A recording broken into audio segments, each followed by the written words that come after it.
प्रेत, साया, डायन आदि पर आप चाहे विश्वास करते हो या नहीं,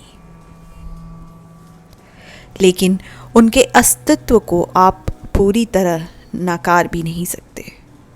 यह एक ऐसा विषय है जिस पर काफ़ी बातचीत होती है, लेकिन इसका सच केवल वही जानता है जो इसे महसूस करता है। भारत में कई ऐसे स्थान हैं जो हॉन्टेड हैं, लेकिन कई ऐसे लोग भी हैं जो भूत होने या उन्हें देखने का दावा करते हैं।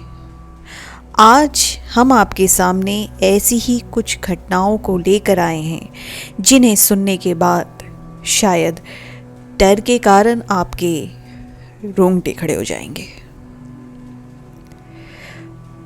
आपको रात को कितने बजे पानी पीने या वॉशरूम के लिए जाना पड़ता है? क्या आप हमेशा एक निश्चित समय पर ही जागते हैं? क्या यह समय रात 2 से 3 बजे का होता है?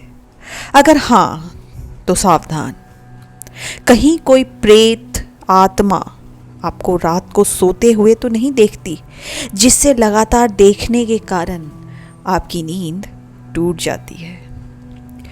रोहन प्रतिदिन रात को 2 बजे ही पानी पीने के लिए उठता था। हद तो तब हो गई जब सोने से पहले अच्छी तरह पानी पीने के बाद भी उसे रात को ठीक उसी समय ही प्यास लगने लगी। दिन बीतते गए, लेकिन हालात नहीं बदले।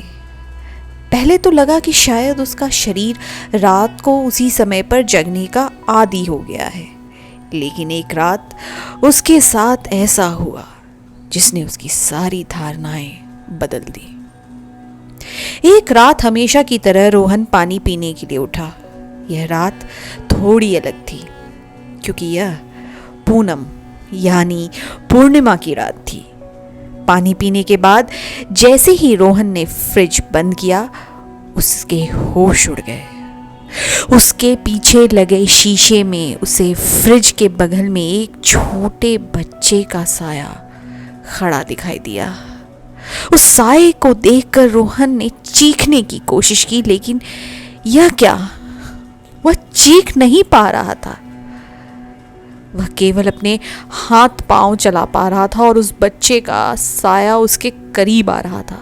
जैसे जैसे उस बच्चे का साया करीब आ रहा था, रोहन ने हाथ पांव को तेज तेज पटकना शुरू कर दिया, जिसकी आवाज़ सुनकर रोहन की माँ आ गई और उससे जगाया।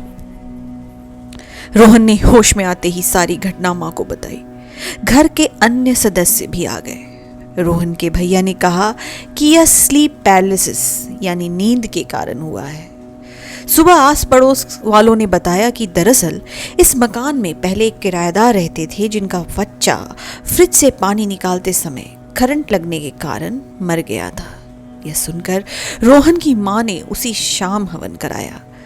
कई पैरानॉर्मल विशेषज्ञ मानते हैं कि रात के समय एक निश्चित समय नींद टूटने का संबंध प्रेत आत्माओं और मनोविज्ञान से होता है।